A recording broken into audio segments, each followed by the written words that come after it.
modern Islamic tradition. They have no idea. Most of these guys, Muhammad Khalid was a Marxist before he became Muslim. Sayyid Qutb was a Marxist before he became Muslim. He was a Marxist. I mean, read his early history. He was a Marxist. And they brought in these ideas. Ali Shariati went to Sorbonne, studied Marxist thought. And they brought all, they said, oh, this is Islam. Abu Dhar, look at Abu Dhar, he was fighting for the poor people. And so they started framing Islam into this framework of Marxist thought. But who is Marx? A man who hated God, who had boils on his bottom, his adult life. Seriously, he couldn't sit down. He was always in pain. He hated God. He was also, he was also a total racist. I've read his letters to Engels about the Algerians and how ape-like the Arabs were. You know, the great German Marx. So this is the reality of it. And it's not to say that Marxist criticism doesn't have some validity. I'm not denying that. You know, I'm not that stupid. But the criticism is entirely predicated on atheism. Because there's no ibtila here. There's just oppression and oppressed. So the oppressed have no metaphysical view of like, what is this? It's an ibtila. That's how we view it. It's an ibtila. How do you respond to it? What's the best way to respond to it? And that's where the challenge comes. So Shaykh Abdullah bin Bayya, who is my teacher, and I believe, you know, traditionally they call it Sahibu Zaman. You know, Sahibu Zaman is the man of his age. Like Abu Hamid al-Ghazali was the man of his age. He was Sahibu Zaman. Right? Sahibu Zaman yafutu kathiran min al-ulama fi asrihi. Many of the ulama miss them. They don't see them.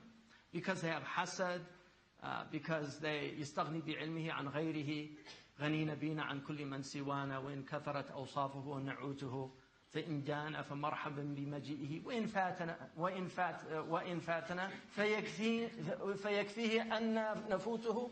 You know, this is they call that fakhr in the Arabic tradition. You know, like غني بينا, we're rich in ourselves, we don't need anybody else. You know, and Imam Shafi'i has abiyat like that because it's, you know, Imam Shafi'i was a mujtahid mutlaq. He didn't need somebody else. But you can miss the time. Like Abu Bakr al-Tartushi, one of the great Maliki scholars, a teacher of Qadi Abu Bakr ibn al-Arabi, Fatahu Abu Hamid al-Ghazali. He missed him. He wrote books against him. Imam al-Maziri, one of the greatest usuli scholars of the Maliki tradition, Fatahu Abu Hamid, he missed him. He was kirb lahu min aqranihi. He missed him. So people miss the people of their time. Shaykh Abdullah, in my estimation, Sahibu Zaman. I haven't seen anybody that has his encyclopedic knowledge of our tradition as well as knowing the age he lives in. He wrote a book called Tanbih al-Maraji' على تأصيل فقه الواقع. For want of a better translation, awakening to the reference points. Awakening to the reference points concerning the foundation of pragmatic jurisprudence. Or the jurisprudence of reality. And what he's arguing in there is that our ulama were pragmatists. They were not idealists. That idealism is always the domain of zealots. Zealots are always idealists. They want the ideal world. They want to eliminate evil. They want to make sin illegal. This is their goal, to create paradise on earth. This is the Marxist dream, to create paradise on earth. Once we get rid of all the evil capitalists, once we establish equality amongst the masses. There's no equality. Some people are more attractive than other people. Some people are more eloquent than other people. Right?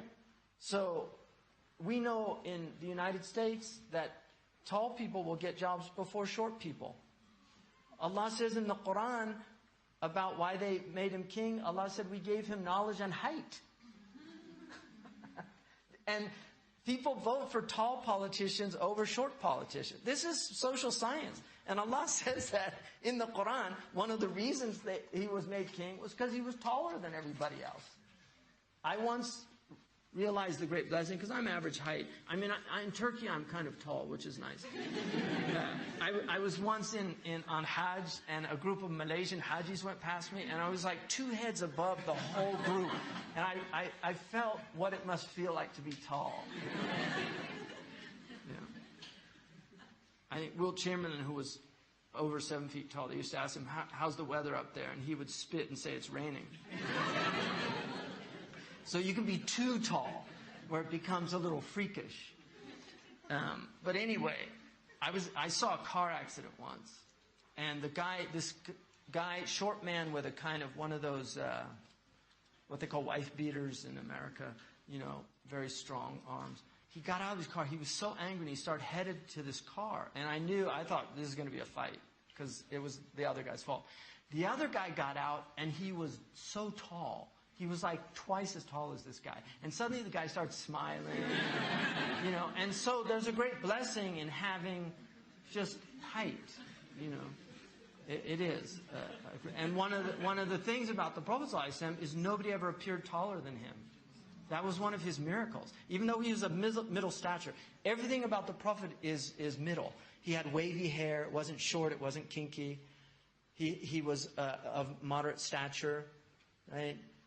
His skin was neither pasty white nor was it dark. It was a middle. It was like the harvest moon. It had a kind of reddish tone to it. What they call azhar al-lawn. Walam yakun amhaq. You know, he was azhar al-lawn. He had a middle tone. Everything about him was so he was of middle height. But lam yutawilhu sahibuhu. Whoever was with him never appeared to be taller than him. He always, and they know that people of stature will always appear to be taller because stature gives height. So